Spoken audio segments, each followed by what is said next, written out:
What does it say about a state when its top officials fail to show up for the Chief Justice of India on his first official visit to his home state? Is it carelessness? Is it arrogance? This week, Maharashtra made national headlines, not for what it did, but for what it failed to do. And in doing so, it exposed an uncomfortable truth. Sometimes protocol isn't just forgotten, it is skipped selectively depending on who is at the receiving end. This is your honest take with me, Tejas. Today we are taking a hard look at Maharashtra's cold shoulder to one of its own, Chief Justice of India B.R. Gavai. But before that, please do subscribe to our channel if you haven't already and press the bell icon to never miss an update. Let's start with the facts. Justice Gavai visited Maharashtra, his first since becoming India's 52nd Chief Justice. But this wasn't just any trip, this was a homecoming.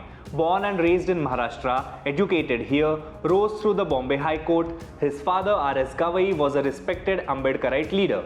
And now the son returns, not just as a judge, but as the Chief Justice of India.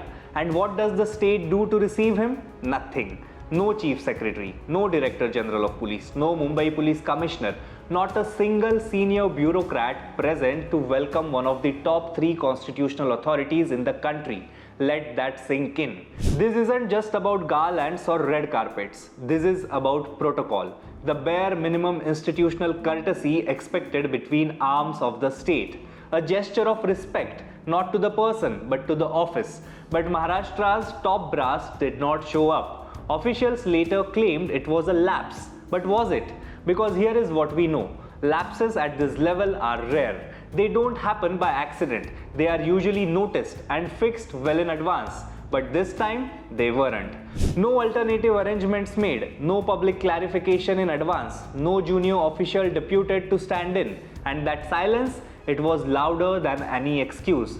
To his credit, CJI Gavai did not make a fuss. He didn't demand resignations or issue warnings. Instead, in a measured, dignified tone, he said something far more powerful. This isn't about me, it's about the respect due to the institution I represent. That single line said more than any angry outburst could, because it pointed to a deeper malice, the slow, steady erosion of institutional respect in India. Before we move ahead, let's listen in to what CJI Gavai said.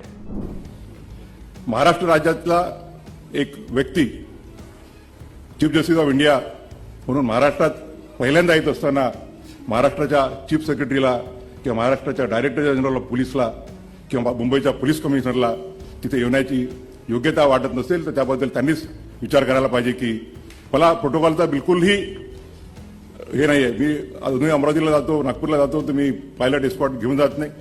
Supreme कोर्टात येईपर्यंत अमरावतीला न्यायालयात असताना मी मोटरसायकलवरून फिरायचो मित्रांच्या.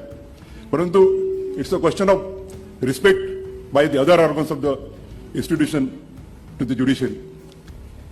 एका राज्यघटनेच्या एका संस्थेचा प्रमुख ज्या वेळा पहिल्यांदा या राज्यामध्ये येत असेल आणि तोही त्या राज्याचा, तर जी वागणूक त्यांनी दिली ती योग्य आहे की नाही हा त्यांनीच त्यांचा विचार करावा. या लहान लहान गोष्टीमध्ये मला हे नाही, दुसरा एखादा आमच्याला एखादा कोणी असता तर आर्टिकल 142 किंवा 140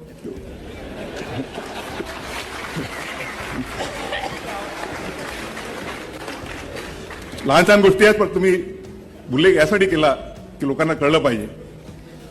Now let's add some context. Justice Gavai is only the second Dalit to ever become Chief Justice of India. His elevation wasn't just about merit, it was symbolic, a powerful reminder that India's constitution allows anyone, regardless of background, to rise to the top through ability and integrity. And in Maharashtra, the home of Babasaheb Ambedkar, that should have meant something. But clearly it didn't. Now let's be fair. Could this have been an innocent scheduling error? Possibly. Could there have been miscommunication? Sure.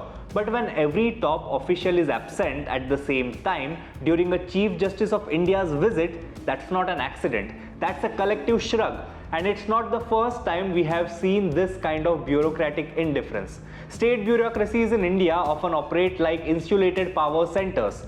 Many function with an air of impunity, as if institutions like the judiciary are advisory bodies, not equal constitutional stakeholders. Sure, the judiciary can frustrate political ambitions or delay executive agendas, But that tension is by design. That's what democracy demands: checks and balances. You don't have to like an institution to respect its authority. So ask yourself, if the Chief Justice of India can be ignored like this, what signal does it send to the rest of the judiciary? Now let's look at the bureaucracy. Chief Secretary Sujata Sonik, DGP Rashmi Shukla and Mumbai Police Commissioner Deven Bharti were all missing at the time of Gavai's arrival. None offered a prior explanation. No public schedule conflicts were cited in advance. And yet, these same officials managed to show up later at the airport as the CJI was leaving. Damage control clearly. But apologies made under media pressure aren't apologies. They are PR maneuvers. Now let's talk about Maharashtra's political leadership. Where was the Chief Minister? Where were the Deputy Chief Ministers? Where was the Mahayuti alliance? No public statement, no tweet, not even a generic press note welcoming the Chief Justice to his home state. Radio silence, as if the leadership hoped the moment would pass unnoticed. But it didn't, and it shouldn't. Now, here is the tougher part. Caste may not be the only factor here, but to completely deny it would also be dishonest. Because in India, caste is not always visible. It doesn't shout, it whispers. It decides who we welcome and who we ignore. Justice Gavai's rise was not just personal, it was constitutional. A realization of what Ambedkar envisioned. Equality, not just on paper but in practice. But clearly, old prejudices die hard. Now let's not get carried away. This isn't about blaming every official for caste bias, but it is about acknowledging that institutional indifference often reflects societal attitudes. And when powerful people don't feel the need to explain themselves, it is because they are still operating by the old rules, where protocol flows upward, not laterally, where merit is acknowledged only when it comes from a certain social strata. Which brings us to bigger question. Why does respect in India still depend on who sits in the chair, not what the chair represents?